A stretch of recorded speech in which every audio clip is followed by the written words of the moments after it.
Hey there everyone, and welcome to That Was History, a show all about historical events and fun facts. So don't go anywhere because we've got you covered. Here is a list of what we've got going on this episode, and if you are new, we encourage you to watch at least one more episode. If you've learned something new, then hit that subscribe button and show us some love. Alright, let's learn some history.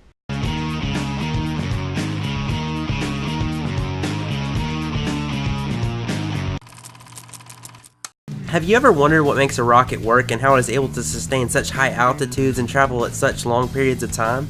Well, this is partly due to the liquid fuel that is in our rockets now, thanks to U.S. professor and scientist Dr. Robert Hutchings Goddard. He is known for launching the world's first liquid-fueled rocket, which would pave the way for our contemporary spaceflight that we have today. Before liquid rockets, he used solid propellant, but just could not reach the altitudes that the liquid rocket could. It was such a difficult task in building such rockets because fuel and oxygen tanks, turbines, and combustion chambers would be needed.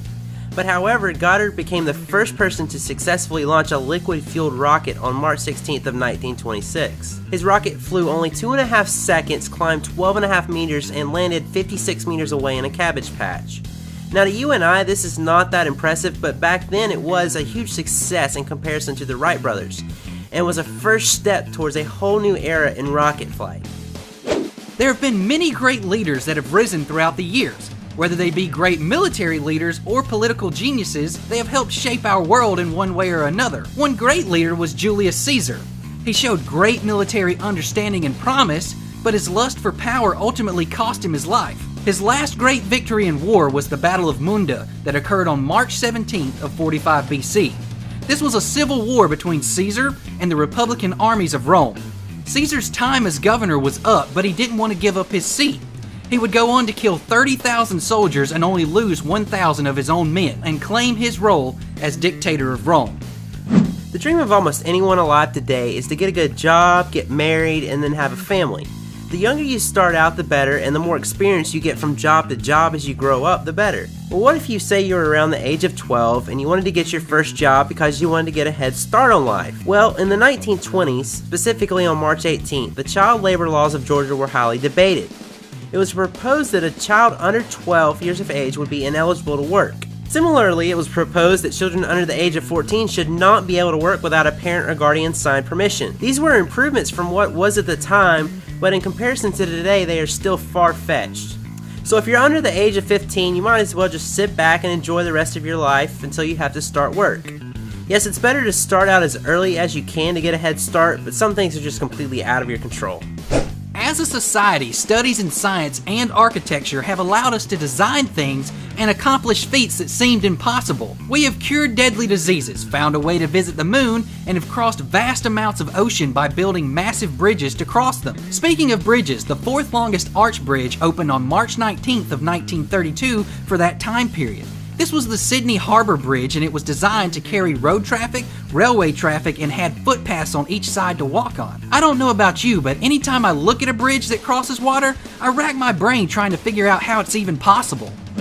So I'm sure from your history class that you've all heard of the bubonic plague or the Black Death, but do you know what it is or what actually took place? Well, on March 20th of 1345, according to the scholars at the University of Paris, the Black Death is created on this day. It was from what they call a triple conjunction of Saturn, Jupiter, and Mars in the 40th degree of Aquarius. The plague swept across Europe, the Middle East, and Asia during the 14th century, leaving an estimated 25 million dead in its wake. But why did so many people die? It certainly wasn't because of all these planet conjunctions, but rather rats developed an immunity to the virus Yersinia pestis caused by the plague. What would happen is that a flea would jump onto a rat, and the virus produced a toxin that would not allow the fleas to swallow the blood of the rat. So when one of these fleas would jump onto and bite a human, they would vomit the bacterium into the bloodstream of a human, and now they would become infected. This virus would then attack the lungs and cause them to liquefy, and essentially you would cough your lungs up. It would also inhibit your ability to clot, so if you were bleeding from any of your extremities or a cut anywhere on your body, you would not be able to stop bleeding and thus bleed to death. Since the virus was in the bloodstream, it was very contagious, and if you were to care for a loved one that had the plague virus, you could come to the assumption that by the end of the week that the whole entire household would be dead because of the contagiousness of the virus. Now today, with all the technological advances we have in medicine, there's a very simple cure by the way of an antibiotic that could cure the virus with no problem. but if you were back in the 14th century, there was no cure for the plague. I mentioned several episodes ago about China's decision to block many websites from their citizens' view. There are quite a few websites that I look at all the time that many Chinese citizens will never even know about. Well, on March 21st of 2010, China took it a step further. And some of you might actually remember this. On this day, China accused Google of having intricate ties with the United States. They were also concerned that Google was providing search results data to the US intelligence services. Lastly, China was afraid that Google was trying to change Chinese society by imposing American values on them. Due to this, Google was expected to close their Google.cn engine as early as April 10th.